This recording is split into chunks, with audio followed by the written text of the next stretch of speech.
everyone, welcome to our MTGPL Legacy League match. We are looking at our quarterfinals match between Davuki and Eternally Surprised. This game is Monolith Prison against Jeskai Stoneblade. I'm Katha, and with me is Chaotic Beer. So, how's it going? Hi everyone. You? Hopefully everything's going well with you, Cathor. Yes, I'm like I'm happy to see how this matchup plays out because we have a very linear deck from Davuki's side, with just a prison deck where you have to find the white piece at the right time, and Eternally can wiggle his way out if he's on the play, and I think because he has the higher seating, he will be on the play, which is worth a lot if you can't get Blood Moon out of the game with two fetch lands in your hand. Yeah, that's the turn one Blood Moon, or even just like turn one Rabble Master if you don't have a swords for it. Could both be pretty powerful starts. Looks like we got the labels backwards here. Whoops, get that fixed. So Eternally, Strange start for Mono at Prison. yeah, exactly. Gonna trick us a little bit there. Thankfully, it looks like there's several basics. One island, one plains in an Eternally Surprised deck with no sideboard mountain. But like you said, sometimes you just get caught with fetch lands and you get everything turned off. This is open deck list, so Eternally knows what Dawuki's up to and knows to play around Blood Moon with that basic island on turn one there. I think if he plays Blood Moon, it enables, if he has like a plains and a island on the board, it enables this prismatic ending to remove the Blood Moon. So Yeah, it's it, it's somewhat of an upside yeah, here too. yeah. And we don't have to worry about a basic mountain since every non-basic is a mountain. So this is a little bit of an all-in play here. City of Traders into a Mox Opal pitch Simian Spirit Guide for a 3 ball, which gets No, dazed. no monkey in hand. That's always the best kind of play if they have a monkey. Oh, the island is also like island and plains both in hand. Wow. So Blood Moon, not that good right now. Yeah, Trinosphere not quite as good with the Mother of Runes already down, but still, if you can resolve that, you feel pretty good about it. Do we have a backup one? No, Legion Warboss. I So mean, at least you can kind of infinitely block some of the tokens. yeah, starting next turn for sure. Although, I mean, he'll still get Mentor triggers. He'll get to like pile them up. So Mother of Runes won't actually kill the goblins on the swing. But I guess there'll always be Damage one loss that's every turn. there's always one that's stuck as a 1/1 though, right? With the Mentor, I think you never get all your goblins up to 2/2. Eternally fetching here again, so there are no basics left, so it must be Tundra or Volcanic. Okay. Wow, this is a great start for Eternally. Yeah. I Um, don't think there's any real way to stop this from the rookie side because he has the mom. It's there. yeah, I mean, Uh, goes and gets the. Is that a culture complete? Okay, culture complete. Yeah, I mean, the whole point of Dawuki's deck is to try to power out an early impactful play. There's a lot of things in the deck that just pitch for mana, or you see City of Traders that give you short bursts of mana. But Eternally Surprised just getting to do what he wants to do here. I think so. So this is looking promising for Eternally. Yeah, Um, but at the same point, we see that if the Wookiee would have been on the play, playing the turn one Twinisphere, the game would have been like a completely different game here because Days was not available.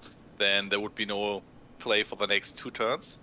yeah, absolutely. Oh, So we're gonna yeah. evoke a Fury here. Mom can protect something. I mean, I imagine they're just gonna split it 2 and 2 and sort of see what happens. Yeah, that makes the most sense. The question is, do you have any like secondary blast effects to get rid of the Stoneforge Mystic? Yeah, Because we then you are still in the game. Yeah, we would need like a. There's a stomp, 4 stomp in the deck. Little stomp slash bone crusher giant that would help. Or I guess evoke a second fury. But you were spending a lot of cards this turn on this play. I mean, it doesn't even make sense to evoke a second Q. I would have done this post-combat, because if he blocks and uses up the Mother of Wounds trigger, then you don't need to waste your Fury.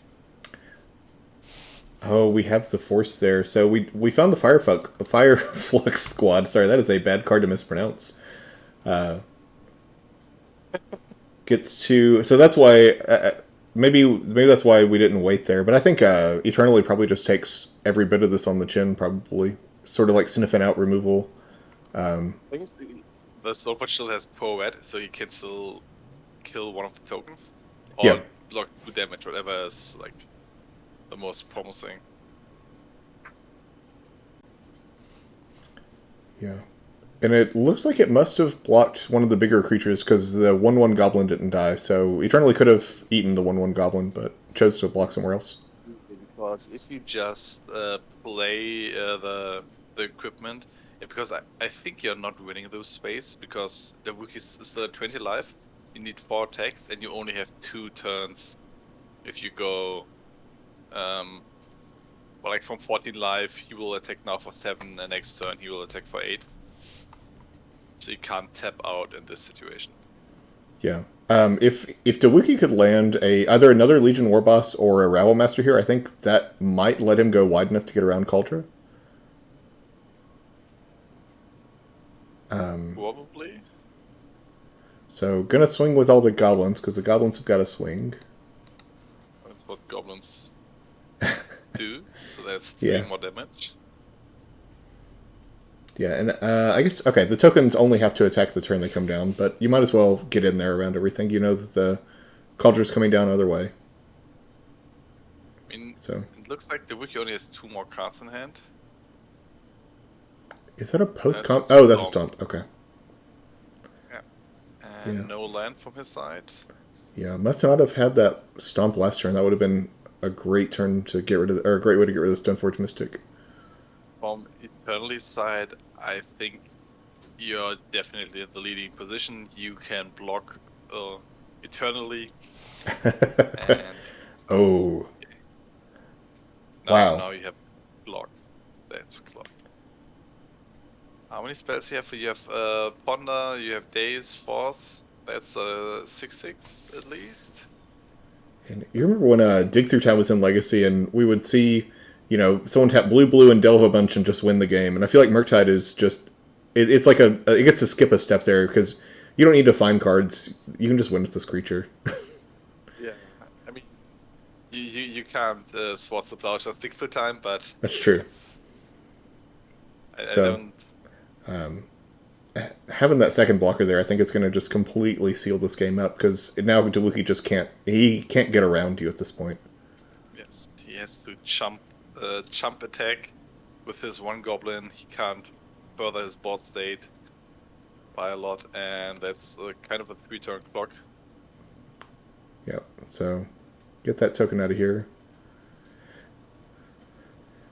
Yeah, I think we're definitely just waiting for Eternally to swing with this region enough times.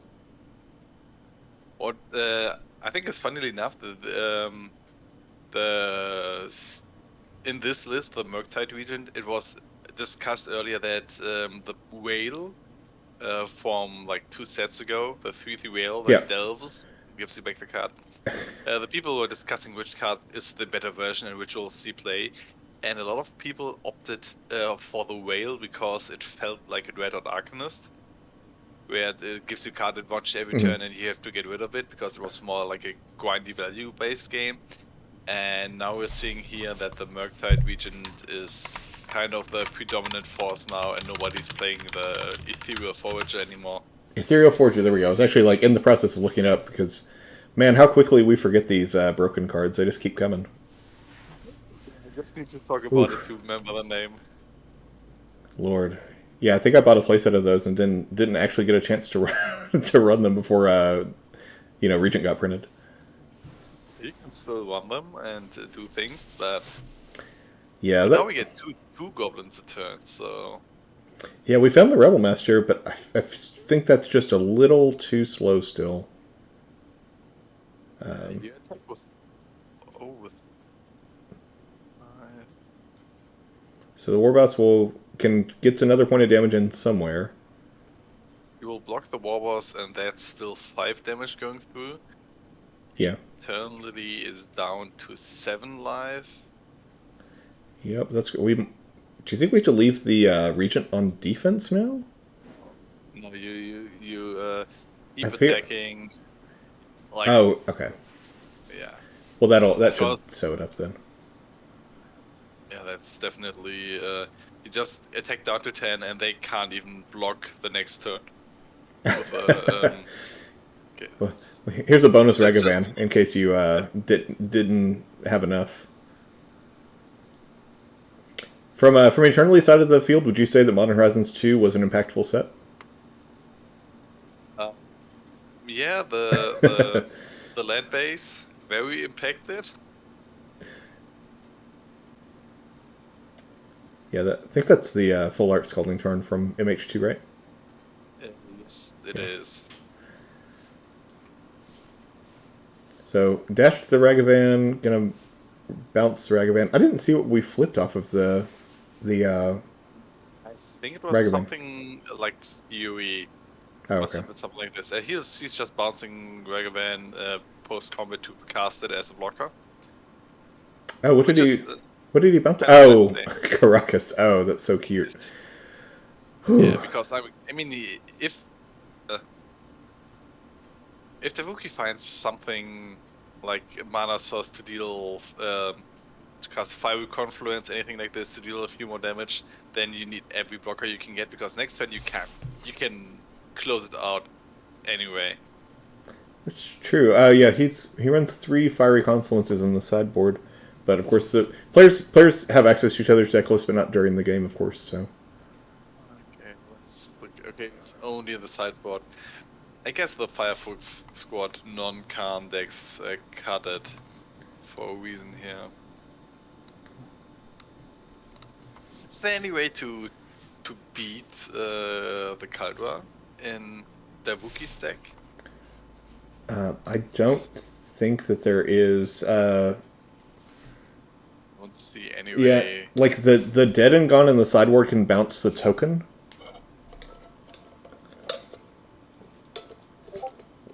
Now I'm thinking if I think the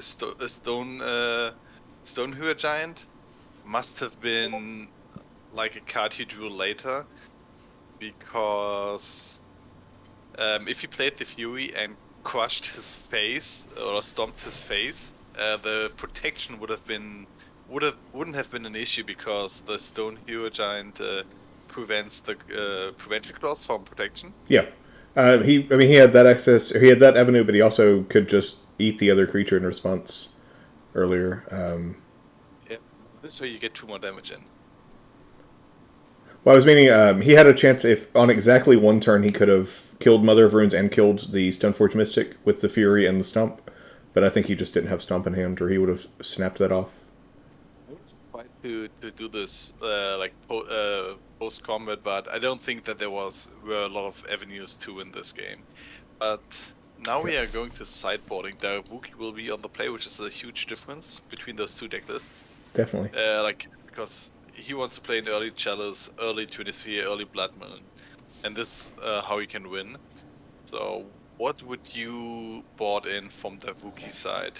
So check out the deck lists are in the video description if you would like to look along with us here.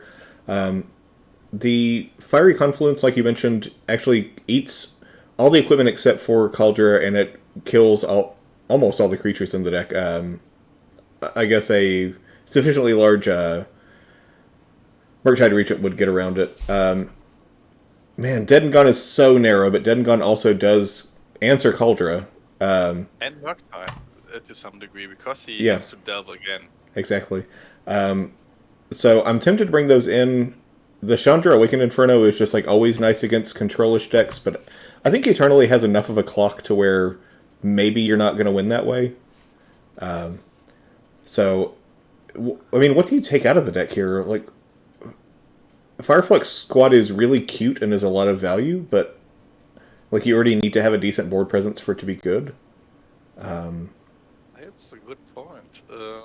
The Blood Moons are kind of medium. I mean, I think Eternally is just going to play around him no matter what. Yes. I mean, Blood Moon kind of prevents the Murktide. That's one point, but he can always get rid of it if he finds the basic planes. The Prismatic Ending is still a great card, and maybe some amount of Blood Moon, maybe a Fury, and yeah, that's a good question.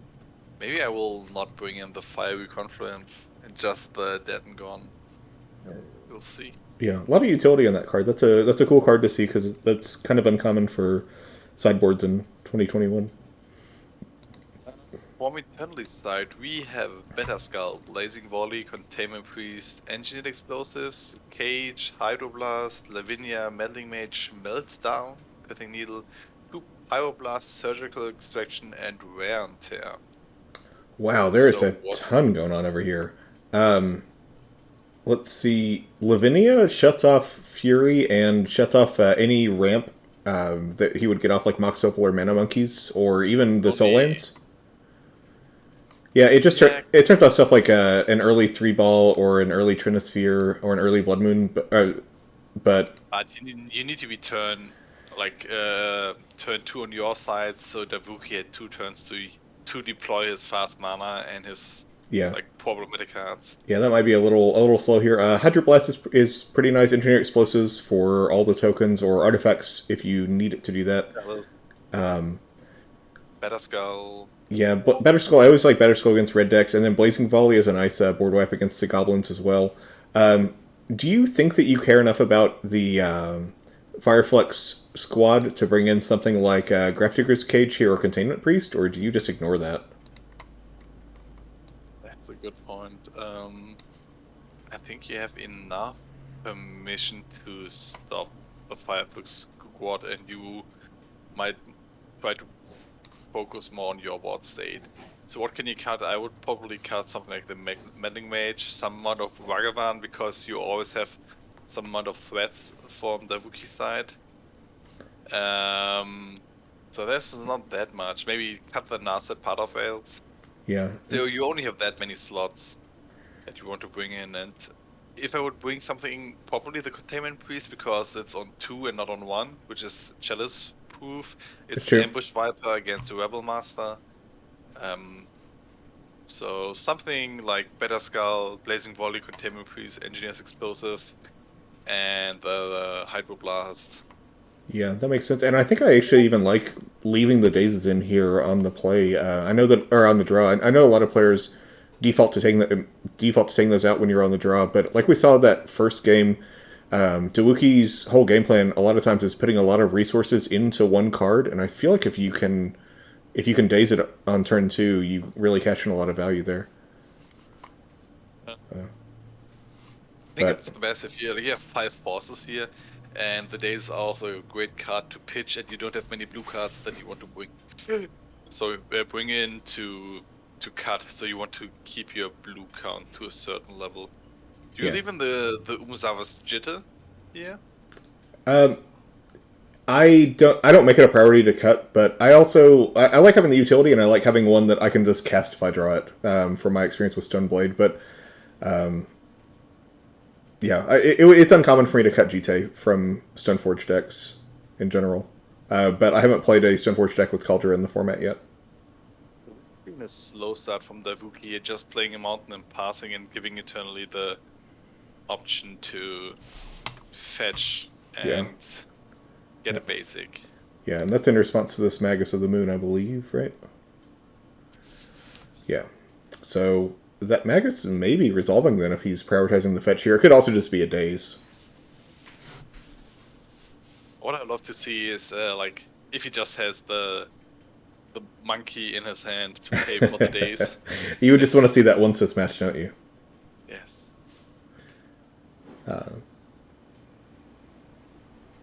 So we'll see what Eternally does. He might just go to untap, which means there's I think that 2/2's here. So, I mean, he may just not he had the basic planes the whole time, so never mind. It's all fine. That's a great position. So your opponent just played it 2/2 for nothing.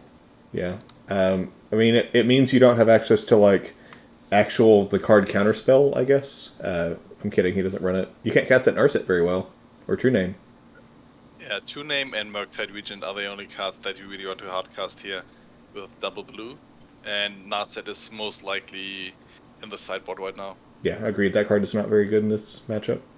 Is Containment Viper? You called I it. knew it. Yeah, you called I it. knew it.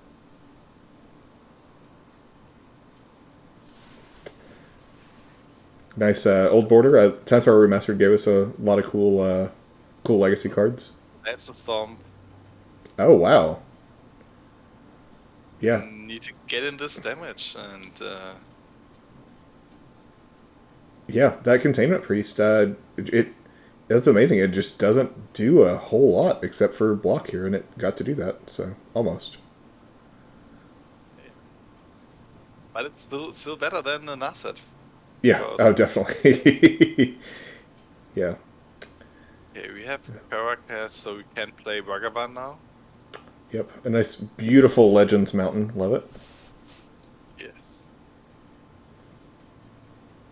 But Josie likes to pass. Has up 3 mana, but I don't think anything at instant speed that matters here. Like hard cast days, I guess. Or swords. He could swords. What could he have? Right. So. Oh, he has Bolt still. Okay. So Bolt on the Legion War boss before we go to combat. That makes total sense. How did I miss the Bolt in the deck list? Oh, maybe the deck list we're seeing right now would That's true. change, Yeah, that's because that's this. Okay, I think we had the same issue with Black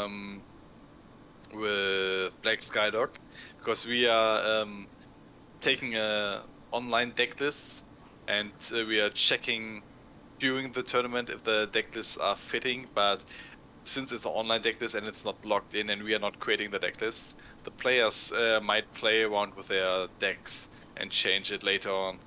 yeah. We don't have a. We might try to. We might have copied that into another one. I'm not sure. I do try to copy those into Goldfish deck lists myself sometimes, but anyway, not a big deal. Like, Having access to Bolt is cool. Like it's a great situation, but I think in the last, because it's been a while since this video was recorded, so after some time passes, it's quite normal that deck list changes. There are some minor changes to deck lists.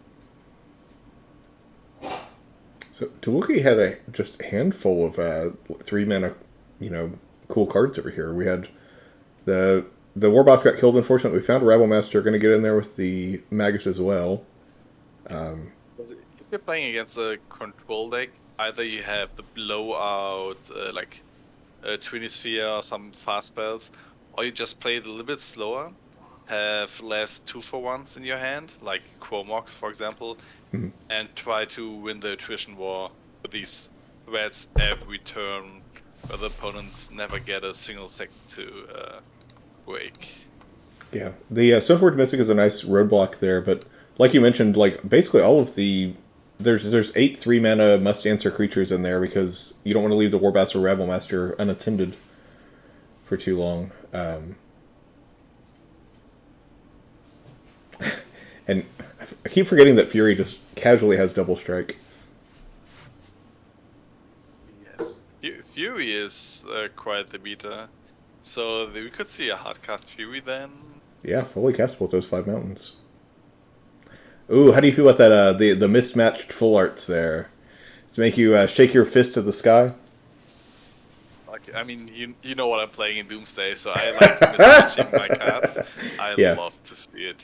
That's true. I mean, that's the only way you get to tilt your opponents. That's kind of I you think don't have to do anything. I think having to play against Doomsday is tilting enough, but No, it's never enough.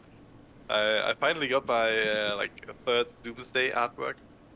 I'm still nice. waiting for Wizards to print the Magic Online artwork. Wizards, please, Okay, this is a so priority. So, flashes in the Cauldron, eats the Goblin. Unfortunate. okay, so no pre-combat Is this Hardcast Fury? Lucy Nice. Hardcast Fury. take out the Stoneforge. And now Eternally has to think if he really wants to attack with the Germ token, because this Fury, this is dangerous. Yeah, the you reread there. Okay. Yeah, although I think it still matches up just fine against Fury, right? Because it'll deal combat damage in the regular combat damage phase and then exile it. Well, I guess it'll just die. It's a 3/3. Never mind.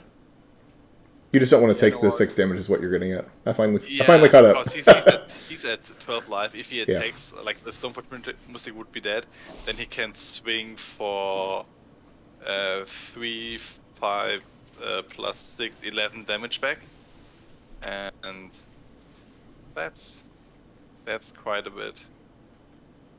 Yep, we see a Swords on the Fury. Okay. Wonderful. Wasn't that the Magus? The Fury was forced. If I'm not mistaken. I think the Fury is off, but we did just see a Swords under that Scalding Tarn, I thought. I think that was maybe not. Apologies, maybe not. Been the Fury getting forced, so the Stoneforge Mystic would have died if the Fury resolved. Oh, that's a good point. Yes. Assuming Dawuki didn't misclick and deal 4 to the Germ. Yeah. Classic Moto mistakes. One of the great perks of our league matches is that we don't really measure the time for these recorded matches, so it's hard to run out of your clock. Yeah. I was there's definitely been some of these that have had a 1 hour game 1, and I'm like, all right, well, buckle in. Let's start with the second game commentary. Yeah. Let's skip the first one. Okay, we got a Better Skull into hand. Do you like the get the Kaldra first and then the Better Skull to stabilize, because you know that you can protect yourself at any time? Or do you think Better Skull first to stabilize and then later maybe Kaldra? I kind of like the Cauldron here just because it feels safer to me because it's harder for them to interact with, and it also just properly blocks anything they have. Okay. But I could see a case the other way to like get the life total high early and then just sort of win however you're going to win. Because if you're the mono red prison player and you have to attack in every turn with a goblin, and every turn you attack they gain 4 life, it's just demoralizing. Life per cycle, and they can still bounce the Kaldra we played with Stoneforge again. But that's not as fast. Yeah, that's not as fast. So I guess I think that if Dawuki is able to like go wide enough, then maybe the Batterskull can't keep up. But I mean, we know that he has access to Dead Gone, which sort of breaks both of them. We do see the Batterskull coming down here. We have the second Stoneforge Mystic hit the table. Yeah, he has the first one. has access to white now that Magus is gone. How do you think Dawuki could whittle out of this misery? I don't think there's enough cards left in his hand to even start, because, I mean, somewhere along the line you have to get rid of at least one of those Germ tokens, preferably both. You can't permanently answer Caldra, and your opponent already has 5 lands.